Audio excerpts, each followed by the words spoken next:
क्रीडा संकुलाचे अतिक्रमण हटवण्या अगोदर पर्याय व्यवस्था करा. स्वाभिमानीचे उपविभागीय अधिकारी यांना निवेदन. शेगाव शहरातील क्रीडा संकुलावरील अतिक्रमण हटवण्याकरिता स्थानिक नगर परिषदेकडून लहुजी नगर येथील रहिवाशांना नोटीस देण्यात आली आहे.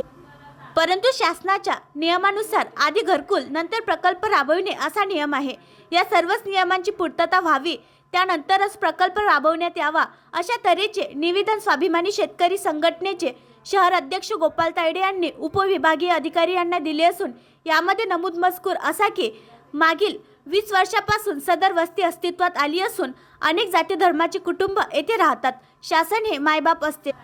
शासनाने कुटियांना असे रस्त्यावर आणणे योग्य नाही. त्याचबरोबर या वस्तीत मोठ्या प्रमाणात 10वी-12वी विद्यार्थी आहेत. सद्यस्थित त्याचे पेपर चालू असल्याने कोणत्याच प्रकारची कारवाई करू नये व आधी घरकुल त्यानंतर क्रीडा संकुल या पद्धतीने न्याय करावा. अन्यथा स्वाभिमानी शेतकरी या गोरगरीब बेघर कुटुंबियांच्या न्याय हक्काकरिता लढा उभारेल असा इशाराही निवेदनाद्वारे देण्यात आला आहे.